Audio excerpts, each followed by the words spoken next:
Good afternoon, everyone. Their body is in one bed and their mind is in yours. That's the crisis. That's the whole situation.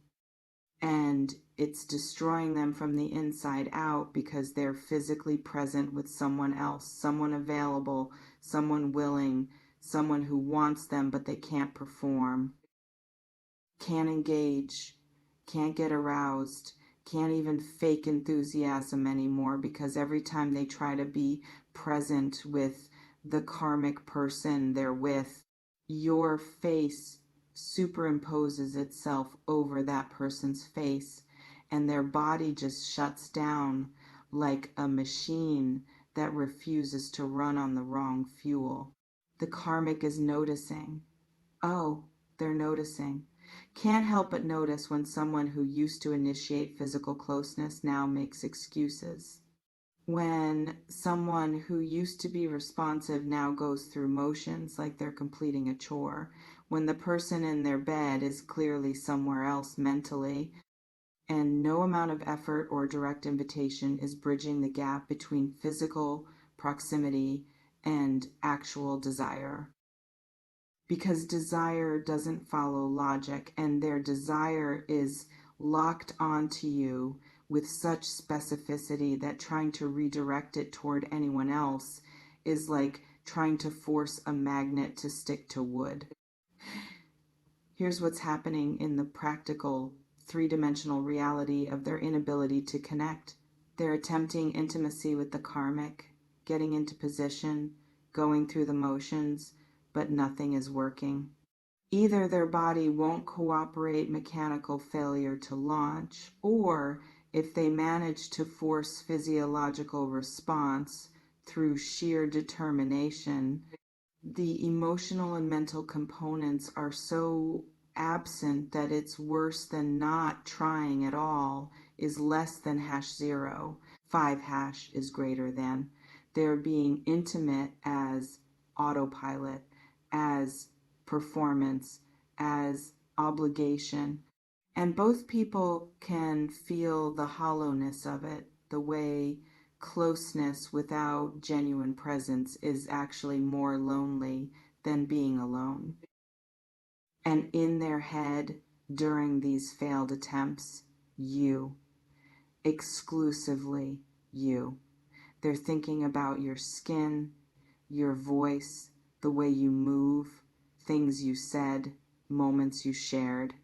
They're essentially using the karmic's body as prop in fantasy that stars you. And that psychological betrayal is even more profound than physical cheating, because at least with physical affair, there's some genuine desire happening. This is worse.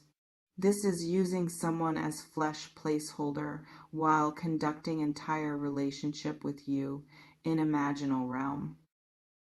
The karmic knows something is catastrophically wrong. Maybe doesn't know it's you specifically, maybe suspects but doesn't want to confirm, maybe has asked directly and been lied to. But the knowing is there, the ambient awareness that they're not actually wanted by the person who's supposed to want them, that they're filling a role rather than meeting a desire, that they're convenient rather than chosen, that if their partner could snap fingers and replace them with someone else, the fingers would snap so fast. Let's talk about the crazy making aspect, because that's what you asked about. They're losing their mind. Genuinely. Not in romantic hyperbolic way, but in actual psychological distress way, where they can't eat properly, can't sleep properly, can't focus on work or obligations because the cognitive dissonance of wanting you while being committed to someone else is creating constant internal screaming, is less than #0. 5# is greater than. Every day they don't contact you feels like violence they're doing to themselves. Every night they go to bed next to the karmic feels like punishment for crimes they can't stop committing in their imagination. The crazy manifests as checking your social media compulsively, looking for evidence of whether you're thinking about them, analyzing your posts for hidden messages, torturing themselves with photos of you looking happy without them, scrolling through old conversations trying to decode whether you felt what they felt, drafting messages they don't send, deleting and rewriting and deleting again. They're like addict and you're the substance, and the karmic relationship is the methadone clinic that's supposed to help them quit you, but it's not working. It's making withdrawal worse. It's proving that substitutes don't satisfy cravings for a specific thing. The karmic has probably tried everything: seduction, confrontation, ultimatums, trying to be more like you based on whatever they've picked up about who you are, trying to compete with a ghost, which is always losing battle because they're fighting opponent who isn't even present to defend themselves, and you're winning by default because you're not there, which means you can't disappoint, can't have bad days, can't be human and flawed in ways that real relationships require managing. Here's where it gets particularly messy. The physical rejection from the person to the karmic is creating resentment that's poisoning whatever foundation that relationship had. Karmic is feeling unwanted, unattractive, not enough. They're internalizing this as personal failure. What's wrong with me? Why don't they want me? What do I need to change? When reality is there's nothing they can change, because the problem isn't them. The problem is they're not you. And that's not problem they can solve. So the karmic gets increasingly desperate, more clingy, more demanding, more insecure, which makes the person pull away more, which makes the karmic escalate. Classic anxious avoidance spiral, except it's turbocharged by the fact that the avoidant person is avoiding because they're emotionally and physically obsessed with someone else. And trying to force intimacy with someone who's that checked out is like trying to have meaningful conversation with someone who's wearing headphones, playing different audio. Some nights they probably try to push through it, try to perform, try to give the karmic what the karmic is asking for. And those attempts are humiliating for everyone involved because you can't fake arousal convincingly. You can't manufacture passion through willpower. The body tells truth that words try to hide. And when their body is saying wrong person, wrong person, wrong person, while they're trying to convince themselves and the karmic that everything is fine, the dissonance creates shame that accumulates into resentment toward the karmic for needing something they can't provide, and toward you for haunting them, and toward themselves for being unable to move on. The going crazy part accelerates when they're alone, when the karmic isn't around, when they have privacy, when they can be in their own head without having to perform presence. That's when they're entirely consumed by you. They're probably alone with their thoughts about you. They're having elaborate fantasies about what intimacy with you would be like. They're imagining scenarios where they're free to be with you, where the karmic doesn't exist or gracefully exits, or they never got involved in first place. And that private experience works, that functions, that produces the physical and emotional response that partnered intimacy with the karmic can't, which just reinforces the whole problem, because now they have evidence that their desire isn't broken. It's just not available for the person they're supposed to be desiring. It's reserved for you, locked onto you, will only activate for you And knowing that while being in a situation where accessing you isn't simple or maybe isn't possible creates frustration that borders on actual madness. They're probably having full conversations with you in their head, explaining themselves, apologizing, confessing, seducing.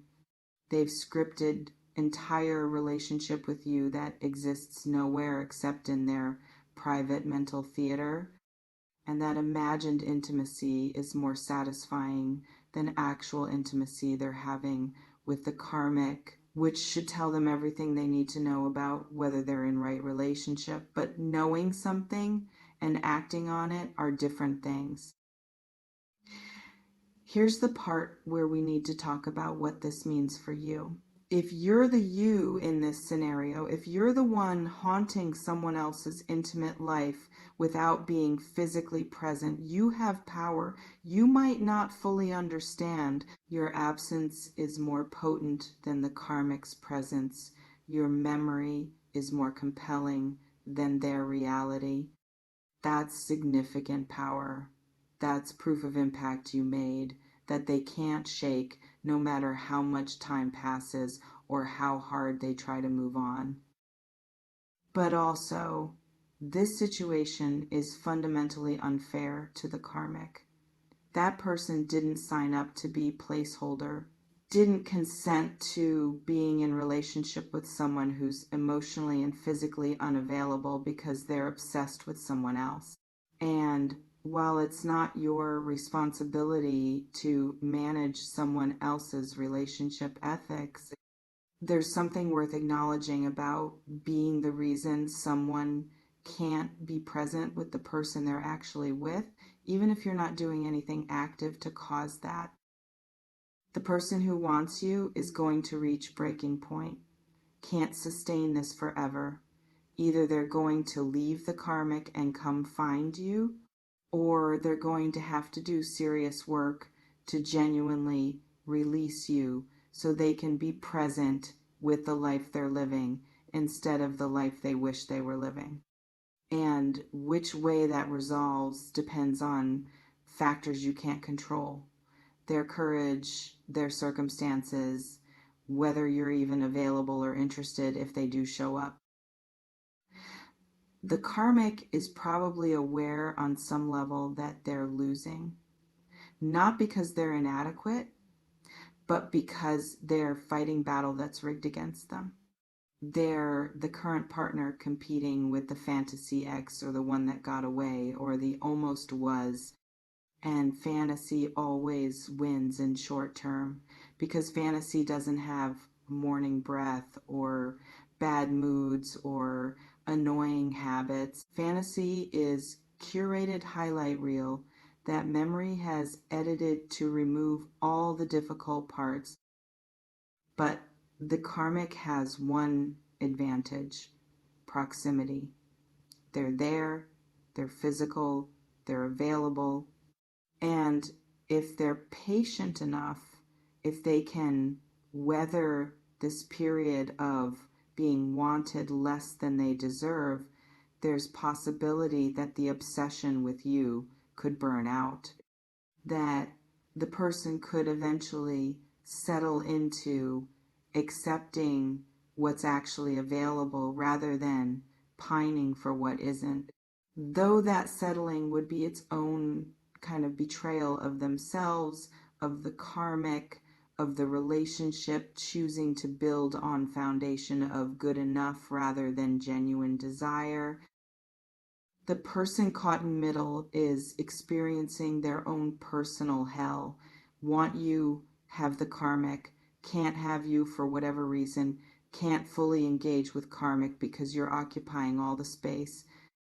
So they're suspended in limbo that's sustainable for exactly no one, and something has to break.